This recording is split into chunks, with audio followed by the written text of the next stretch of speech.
Hello guys, what's up, what's up? So this is Kyle again now of 3KR no. So for today's video, mag-testing tayo ngayon no. So una sa lahat, salamat sa inyong suporta at pasensya na ngayon sa boses ko, medyo malatpad. Medyo may sipon pa tayo guys. So watch out guys, may surprise tayo lahat sa mga solid na sumusuporta kay 3KR no. So abangan nyo yan. So ngayon magte-testing kami ngayon no ng bagong speaker at amplifiers no. So abangan niyo yan guys no. So pakita ko sa inyo yung clip. Nalay ito ni Inday Papadoy. Kusdaw na ko.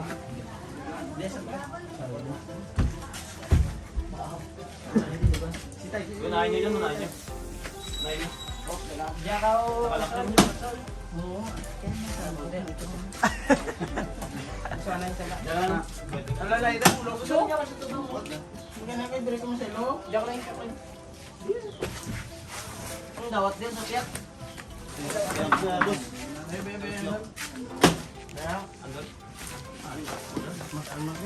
Dito mo dyan. Wala. Oh, tagal niyo. Para mo sa bagay. Amo na lang para sa loob para sa bagay gumawa. Hindi, ulit pa ba? Hindi, just piyak ko. Hindi ka likod, piyak ko. Ano din ako? Bangin. Okay. Nadagdagan ko na karoon na. Bakal ko. Tama ko ba baboy sa Dos, dos. isugat dyan? Yari, yari to. Dalong. Mamadayaw. Hindi.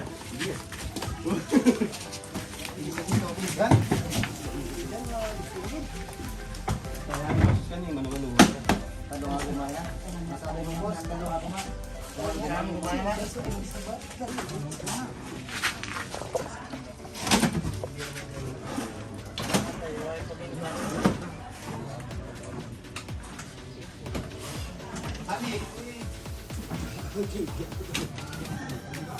Hello guys, kumusta? Kumusta ang lahat no? So this is Kyle again of 3KR no. So for today's video, testing natin ngayon ang Hurricane 30,000 sa D15 no. So testing natin na ganito sa D15, sa D15 no, sa mini sound dito sa Iloilo no. So 30K versus live na Hurricane live System 15 no. So ito yung gamit natin nga. Ngayon guys, no, for ngayon, ito yung ginagamit natin set na processor mula taas hanggang baba. Yan. Tapos processor JBL, Ashley, saka yan. Tapos ito yung ginagamit natin ngayon guys na set sa module. So itong module set namin. Yan. O yung mga sekreto natin guys no? So nakakonect din tayo sa tester para ma-monitor natin kung ano yung output ng amplifier natin para sa protection din ng ating mga gamit no? So ito ngayon guys, nilipat ng Warriors ngayon yung mid-die sa taas para mas maganda daw yung view. Ginusto nila yan eh.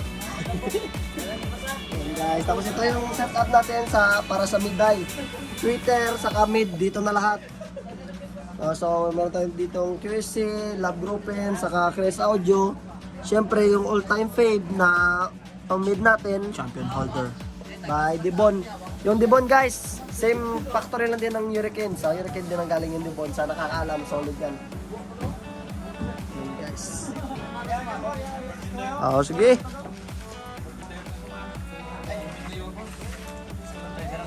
Diyan niya kayo rin.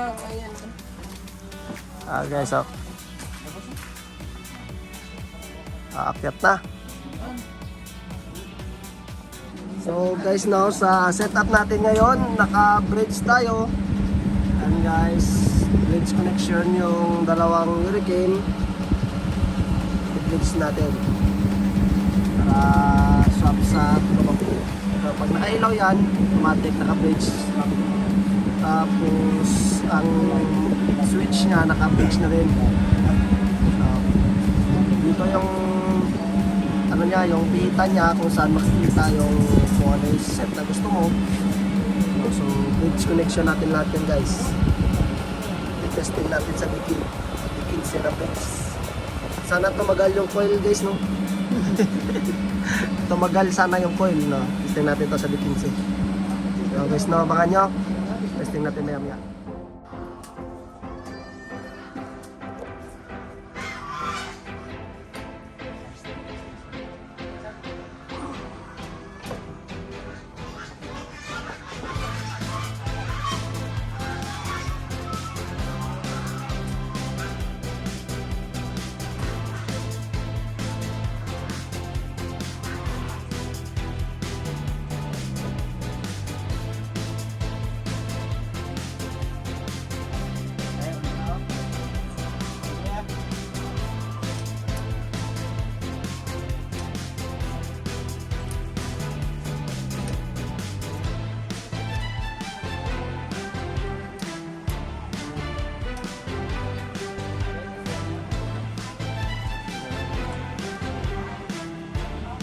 Busog pa na ba?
The New City Remix.